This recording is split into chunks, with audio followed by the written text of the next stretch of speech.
Hello दोस्तों, कैसे आप सभी। उम्मीद करता हूँ अच्छे होंगे। तो इस वीडियो में हम लोग बात करेंगे परावर्ती दूरदर्शी की। इसे परावर्तक दूरदर्शी भी कहते हैं बच्चों।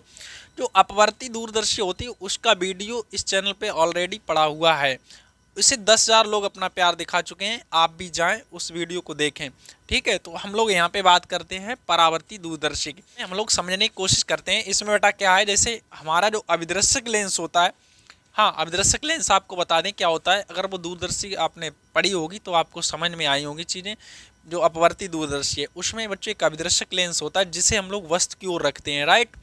अब इसमें अभिदर्शक लेंस के स्थान पर एक मिरर लगा देते हैं जो कॉनकेव, यानी कि हमारा जो अवतल दर्पण है उसे हम लोग लगा के रखते हैं बड़े द्वारक का। इससे बच्चों चमकीला प्रतिबिंब एकदम बढ़िया सा अच्छा सा प्रतिबिंब बनता है। तो इसीलिए मैं, क्योंकि इसमें परावर्तन होता है इसीलिए इसके नाम में भी परावर्तक लग गया या परावर्ती। ठीक है, तो इसे परावर्ती दूरदर्शी कहते थे। अब इसमें समझने की कोशिश करिए। जैसे हमारी कोई वस्तु है, यहाँ से दो प्रकाश किरणें समांतर चली और समांतर चलने के बाद ये पहले मिरर से टकराएंगी। अब मिरर से टकराने के बाद क्या होगा, ये देखिए यहाँ पे एक समतल दर्पण हम लोग प्लेन मिरर लगा के रखते हैं, यानी कि समतल दर्पण।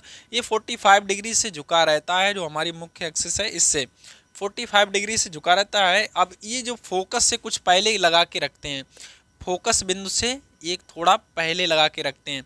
अब हमारी प्रकाश किरणें आएंगी, समांतर आने के बाद ये यहाँ से टकराएंगे और फोकस पे मिलने की कोशिश करेंगे, लेकिन उससे पहले ये मिल पाती इस मिरर से टकराएंगे और इस मिरर से टकराने के बाद ये आपस में मिल जाएंगे और जहाँ पे मिलेंगे वहाँ पे एक वस्तु का इमेज, इस वस्तु ए बी का image A dash B dash तैयार हो जाएगा। छोटा सा और वास्तविक इमेज यहाँ पे बनेगा। और यहाँ हम लोग इस साइड में बच्चों एक लगा के रखते हैं पार्श्व नली। इस नली में एक नेत्रिका लेंस ई लगा रहता है, राइट। अब वो हमारी जो नेत्रिका लेंस के लिए जो हमारी ए डैश बी डैश रे होती है वो वस्तु का काम करती है।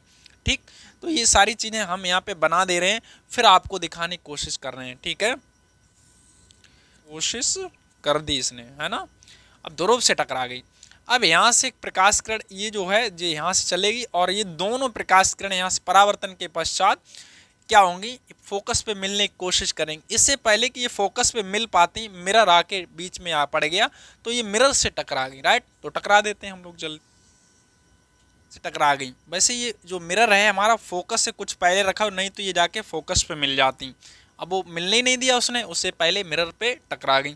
अब यहाँ से ये पुनः परावर्तित हो जाएंगी। ठीक है, तो देखिए बच्चों ये परावर्तित हुई यहाँ से आके और मिरर से टकराई। उसके बाद ये दोनों इस तरह से आके यहाँ पे मिल गई। आके दोनों परावर्तित किरणें यहाँ पे मिली तो यहीं पे वस्तु का एक इमेज बन गया। और इसे समझने के लिए हम लोग यहाँ पे एक डॉटेड लाइन यहाँ पे खींच लेते हैं बेटा। जहाँ पे मिली वहाँ पर एक इमेज बन जाएगी। इसे हमने यहाँ पे दिखा दिया, रेड से दिखाने की कोशिश कर रहे हैं इस तरीके से। एक छोटा सा, बहुत छोटा सा इमेज बनेगा बेटा। यहाँ पे छोटा जो वस्तु ए बी का छोटा इमेज बनेगा A1 B1। अब जो प्रकाश किरणें हमारी इन्हें यहाँ जो है इसके लिए वस्तु का काम करेगा। किसका काम करेगा, वस्तु का काम करेगा। तो इसे थोड़ा सा अगर हम आगे बढ़ाने की कोशिश करते हैं तो अब इसके लिए देखो बेटा, इसकी इमेज एक बड़ी सी इमेज इधर बनेगी आभासी। तो हम इसे बना देते हैं यहाँ पे, ठीक, तब समझाने की कोशिश करते हैं। तो अब हम लोग इस चीज़ को दोबारा समझने की कोशिश करते हैं और एक एक चीज़ को पुनः बारीकी समझने की कोशिश करिए बेटा। यहाँ पे चीज़ें क्या हैं, देखिए हमने यहाँ पे अभिदर्शक के स्थान पे पहले ही बता चुके हैं, एक मिरर लगा के रखा है अवतल, और इसके फोकस से कुछ पहले हमने एक समतल दर्पण लगा के रखा और इसके पार्श्व में एक नली लगा के रखते हैं और इसमें एक उत्तल लेंस लगा रहता है ई। इसे नेत्रिका का काम करता है ये, राइट। अब यहाँ पे समझते हैं बेटा, जिस वस्तु की हमें इमेज बनानी होती है उसके सामने हम इसे कर देते हैं। जो हमारा दर्पण है अवतल उसके सामने इसे कर देते। अब यहाँ से प्रकाश किरणें चलें और जो प्रकाश किरणें समांतर आती हैं, हमें पहले ही जानकारी है कि वो फोकस पे आके मिल जाते हैं। और हमने क्या कर रखा है, यहाँ फोकस से पहले ही कुछ पहले ही ये समतल दर्पण लगा रखा है। जैसे ये प्रकाश किरणें आई और परावर्तन के पश्चात ये फोकस से मिलने चली और जैसे ये फोकस पे मिलने चली, यानी कि फोकस पे मिल पाती, उससे पहले इस मिरर से टकरा गई और मिरर से टकराने के बाद ये पुनः परावर्तित हो गई और परावर्तन के पश्चात इस बिंदु पे काट गई, बिंदु बी डैश पे। अब जैसे ही बिंदु बी डैश पे काटें तो बेटा यहाँ पे जो वस्तु ए बी है उसका वास्तविक प्रतिबिंब ए वन बी वन यहाँ पे तैयार हो गया।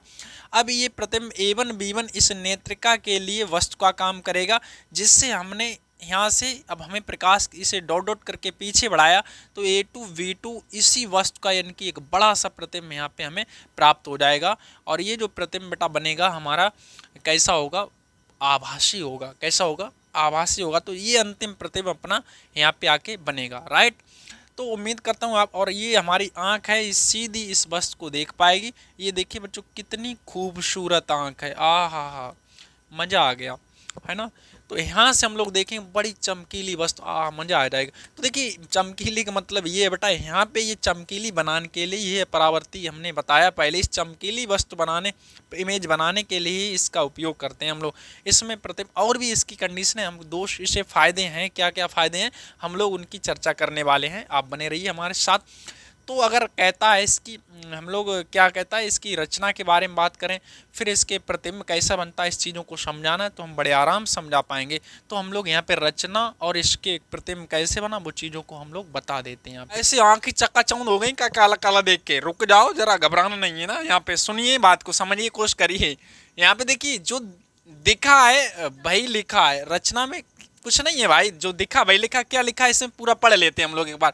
इसमें बड़े द्वारा दर्पण M1 चौड़ी नली के एक सिरे पर लगा रहता तथा इस नली के पार्श्व में एक छोटी नली लगी रहती है। इसमें एक उत्तल लेंस लगा रहता है जो नेत्रिका का काम करता है। नली में अवतल दर्पण के फोकस से कुछ पहले एक समतल दर्पण लगा रहता है जो मुख्य अक्ष से 45 डिग्री पर। अरे भैया इसमें क्या बात है, सबको पता है। एक चौड़ी नली के एक सिरे पर एक बड़ा द्वारक का अवतल दर्पण लगा है। इसमें क्या, एक पार्श्व में एक नली लगी हुई है। इसमें एक नेत्रिका लेंस ही लगा रहता है। इस दर्पण के फोकस से कुछ पहले एक हमारा समतल दर्पण M2 लगा हुआ है जो 45 डिग्री से झुका हुआ है।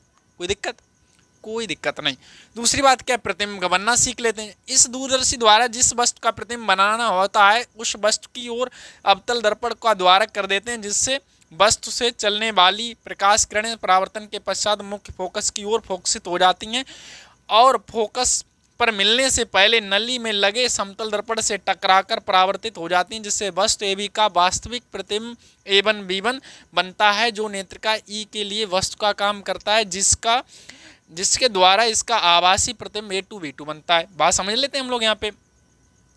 भैया जिस वस्तु का प्रतिबिंब बनाना होता है उसके सामने ही तो करेंगे इसे, और कैसे यार, कब पीछे मुंह करे खड़ा करो, ऐसे खड़ा हो जाएगा ना। अब जिससे बात करेंगे उससे फेस तो उसके सामने ही करेंगे, तभी तो किरणें आके यहाँ पे टकराएंगी। आधी लाइन हो गई। और क्या लिखा है यहाँ पे, जिस वस्तु का प्रतिबिंब बनाना उसके सामने कर देंगे। क्या बात है भैया, यहाँ पे समझिए।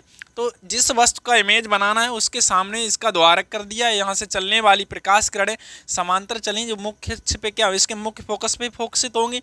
उससे पहले हमने बताया लगा रखा है समतल दर्पण, तो मुख्य फोकस फोकसित हो जाती हैं और फोकस पे मिलने से पहले मिरर से टकरा जाती हैं और टकराने के बाद परावर्तित हो जाती हैं, जिससे इनका प्रतिबिंब A1 B1 बन जाता है।